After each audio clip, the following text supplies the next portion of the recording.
I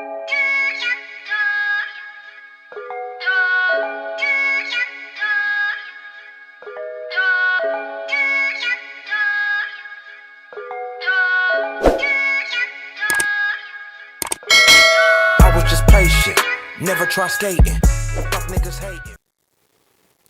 Good question. Somebody recently asked me, what standards should a man have for a woman? And I thought to myself, well, this is a question that we don't discuss a lot. Let me go ahead and talk about it, because women, we watch them all day on the internet talking about a man got to have a car. He got to have his own place. He got to have a house. He got to live alone. He got to make good money. He got to spoil me. Princess treatment only. Blah, blah, blah, blah, blah, blah, blah. Right? But what standards do we have for women? And then you run across a couple of alpha male shows or podcasts where the man is saying, oh, she, because these men believe in paying all the women's bills. So they just want a woman who cooks 3-course meals and 3 times a day, every single day, regardless of how she feels. And she's allowed to stay at home and be a stay-at-home girlfriend before she's a stay-at-home wife. Take care of the kids, clean, and then that's it. And it's like, that don't apply to me. I'm not looking for a woman who stays at home and cleans and cooks and take care of the kids and that's it.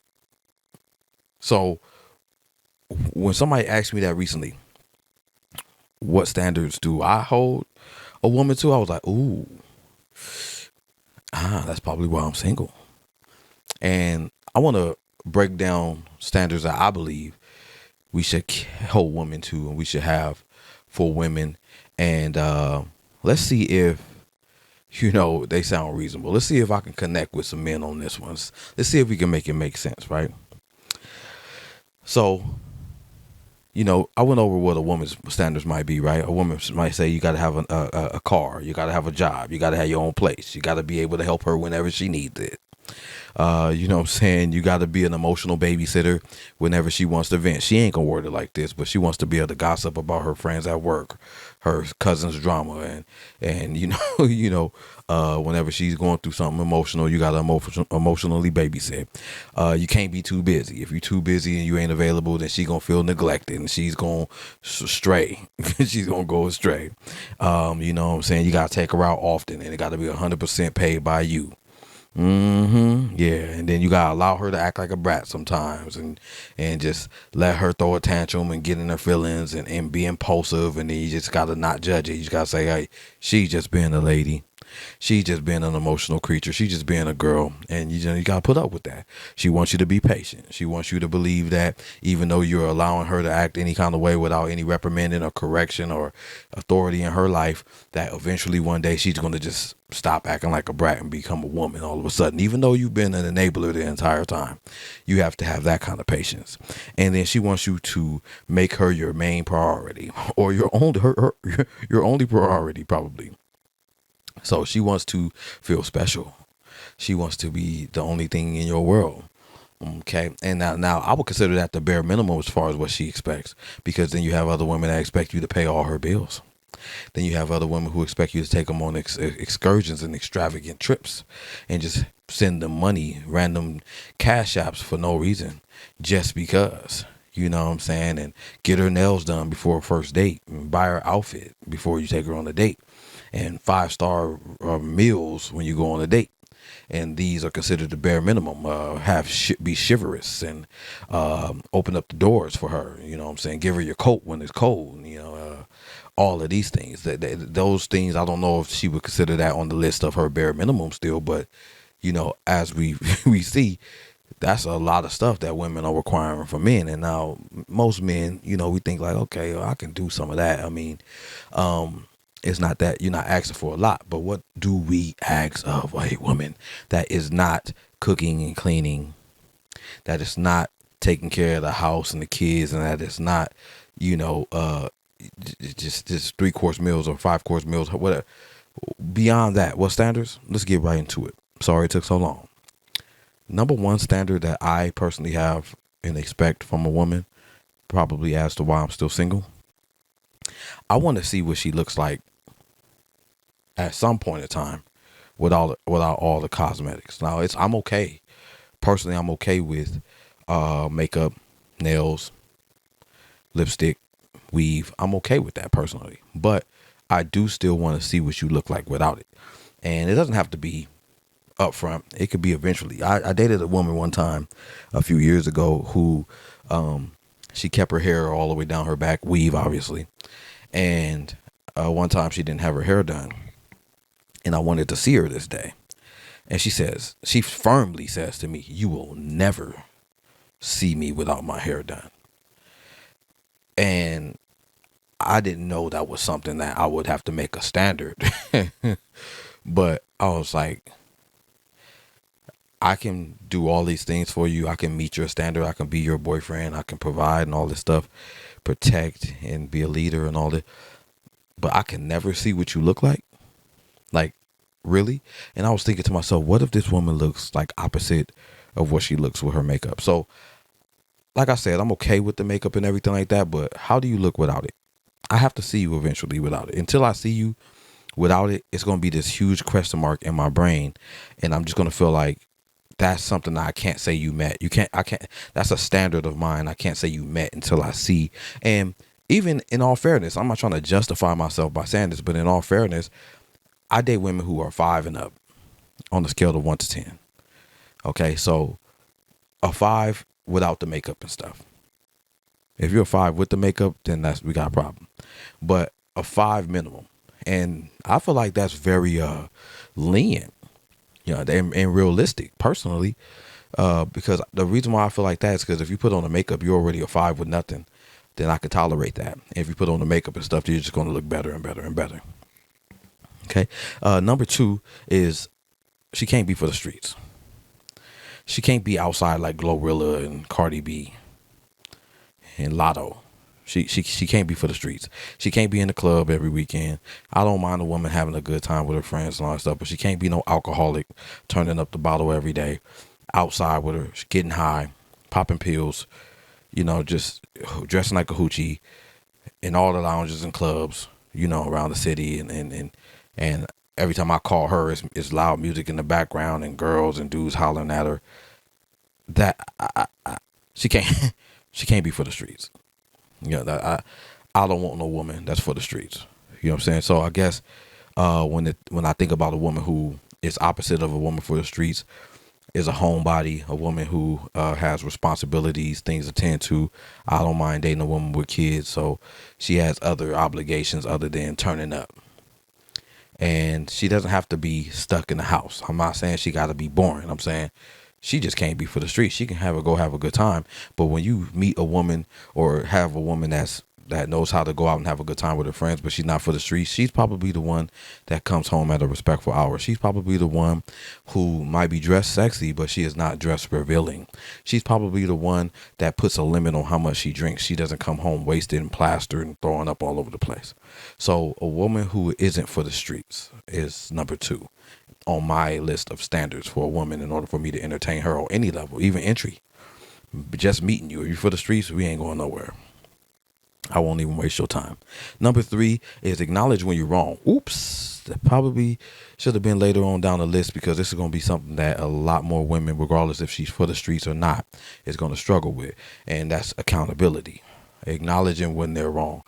They want us to say sorry. They want us to pacify them. They want us to bow down in the event of a heated debate and say, okay, you're right, and compromise. But do they do that? So this is one of my standards. Like, I require a woman who knows how to acknowledge when she's wrong. And I've been in a relationship before with a woman who did this, but she wasn't genuine. I would tell her something, she would be like, you're right, I understand, but wouldn't make any correction. And obviously, if I don't see a woman make correction, but she just knows how to be soft-spoken, as they like to put it, and soft-spoken being a mental game that these women play in order to make you believe that they take accountability and that they're submissive. So beware of that. Just had to throw that little plug out there. But if I don't see actions to follow with a woman who acknowledging that she's sorry and that she's wrong and making those adjustments, she doesn't meet my standard. Okay. Number 4, I would say speaks with respect and not just to me. Okay. So key word in that being respect. I could have said speaks with class. Some women, they don't really cuss that much. That's cute.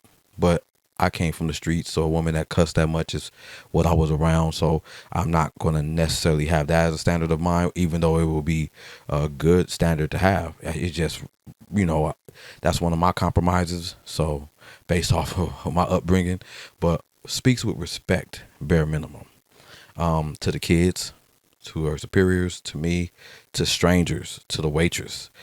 How does she speak? Does she say things that are polite and respectful of others? Does she insult others? Is she belligerent?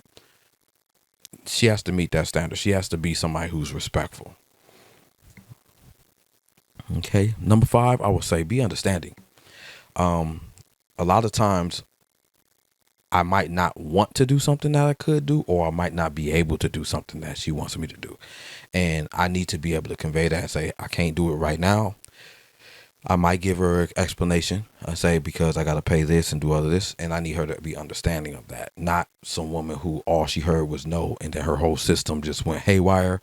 And all of a sudden I'm dealing with a total, complete, entitled brat. I need a woman who has understanding, and not even just in that arena. Understanding is a broad thing that I look for. Understanding of circumstances for other people and how someone else might feel differently than her, and listens to understand instead of just respond. So understanding, having understanding is a standard of mine. You know what I'm saying? You got to have understanding. You can't be judgmental. You gotta be able to understand that things are different for different people, circumstances especially. Number 6, I would say, gives me some loving, as much as possible. Not to a point where I'm doing too much or she's doing too much. She's going out her way to do it, but whenever it's a vibe, and sexual energy has been exchanged, whether verbally or physically, I'd like a woman who doesn't use intimacy as a weapon, and doesn't try to roll over and go to sleep on purpose, or tries to withhold, in order to gain control and all that stuff. So I think that having a healthy sex life is a standard of mine. I don't want, if you start playing games in that area of a relationship, then I'm going to lose interest. I'm just going to not even think about it. And then we're going to have a huge problem, because I'm not one of those guys who is easily manipulated. So as soon as I start feeling some kind of pullback, then I just lose interest, because I'm not one of those P-files or M-lesters, what I'm saying, that's going to try to take it. I don't take nothing. I need you to give it to me. Okay. Number 7, don't play no mind games. Silent treatments, guilt tripping, gaslighting, all of these games, what I'm saying, matching my energy. I spoke about this in a previous video. I don't do the matching energy. You set a standard, you require someone to meet that standard. If they fall short, you have a conversation. If they don't elevate, then you remove yourself. That's my theory. Matching of energy, we're not doing that. If you have the ability to come down to someone's level, then you're just as toxic. Okay. And you don't have a standard. So that's another one of my standards, is that a woman can't introduce any kind of mind games to the scenario. You know what I'm saying? She has to be able to communicate in a healthy fashion. Most women are going to be passive aggressive, but that's one of my deal breakers.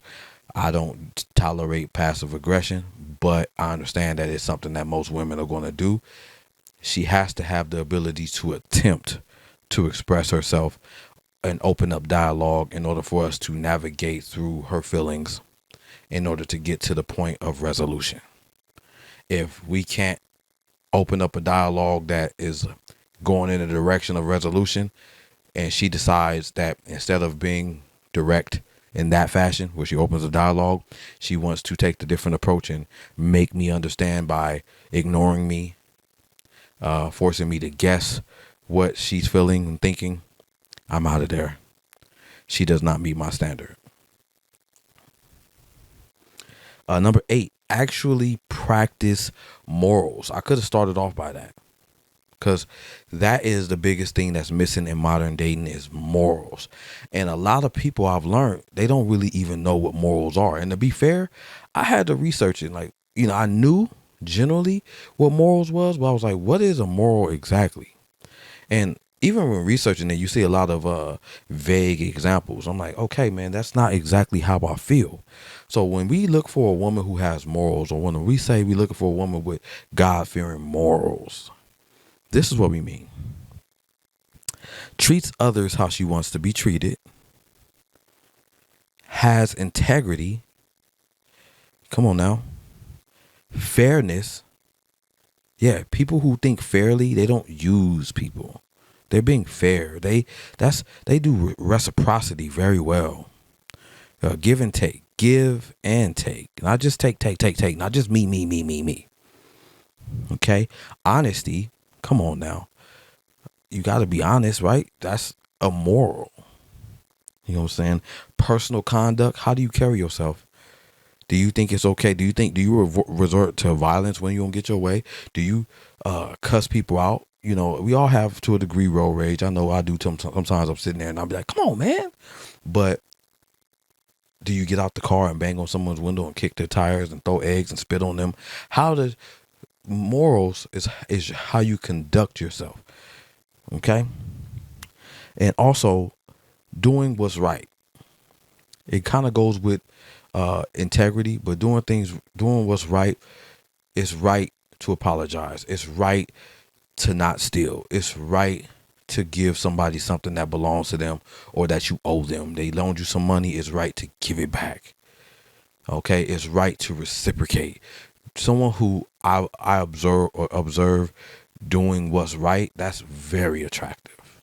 That's very attractive. Doing what's right, being a law-abiding citizen, very attractive. Okay, being classy goes with the conduct, but she's not dressing like a prosty. She knows how to conduct herself outside. Wink, wink. So yeah, you know what I'm saying? Being classy outside. And lastly, I would say number 10, because number 9 would be classy. Number 10 on my list of standards that I hold a woman to is show genuine appreciation. That's big for me personally, because in the past when I have done things for a woman and she didn't even think to say thank you, in her brain it was the bare minimum, and that's what you're going to see in a lot of these modern women. You open up a door for her, you can say thank you. You don't have to feel so entitled that like I'm supposed to do it. Even if you believe I'm supposed to do it, say thank you. Show some appreciation. Don't discredit what I'm doing because to you it's the bare minimum. If I see this in a woman, if a woman doesn't know how to show appreciation, it's a matter of fact, I went on a date recently with a woman and I ruined the date inadvertently, of course, because I would never do that intentionally. But I was on a date with this woman I mentioned that was extremely beautiful with no makeup, no eyelashes, no weave. She was still a 10. And that's my subjective opinion. But we were sitting across each other at the dinner table. And I mentioned a woman previously who, when I took her on a date, she left a tip. And she told me a woman shouldn't have to leave a tip. And how I feel about a woman leaving a tip, I'm not going to ask her to. And if she doesn't, it might not automatically be a deal breaker. But when a woman leaves a tip after I paid for the whole date, to me, that's her showing appreciation. Like, I had a good time. I enjoyed your presence. Thank you for this treat that you did for me. You didn't have to do. You chose to do. You did it graciously. And I want to give you a token of my appreciation by just leaving a tip. Now, when we think about a tip, it can be $3, $5, $10, $8, $10. You don't have to pay $100 tip or nothing like that. So you just dropping a little bit of sprinkle on the table, showing your appreciation. I'm not adding up. Okay, that's 3, 5, 7. Okay, she left a decent tip. No, just leaving a tip and showing some appreciation is what I'm talking about. But on that date with this woman, she decided She didn't like the kind of man I was. She didn't like my standards. She paid her half of the bill, which didn't hurt me at all, even though I was going to pay the whole bill. And she ended the date and I never spoke to her again. So as you can see, our standards, or having standards as a man, obviously to a modern woman is sassy, it's unattractive, it's bougie, it's zesty, okay, it's giving broke or whatever else they gonna say. And these are normal standards. We're not requiring that she make a certain kind of money. We're not requiring that she have her own this and she have her own that and she can provide this or do. We're not nothing superficial, nothing materialistic. I didn't say nothing materialistic. Everything that a man's standards is going to be based upon is the woman's character. And all we'd want is for a woman to mirror that. You should value my character. If you agree with this video, if you like it, if it helped you at all, please give me a like, comment, subscribe. If there's a standard that you have that you would like to list to, so I can see, I read comments all the time, as long as it's respectful, you know what I'm saying? Go ahead and leave me a comment. I'll get with you shortly. But if you are new to my channel, my name is Jerome, and this has been another episode of The Superb Word. Until next time, y'all, 2 fingers. All right.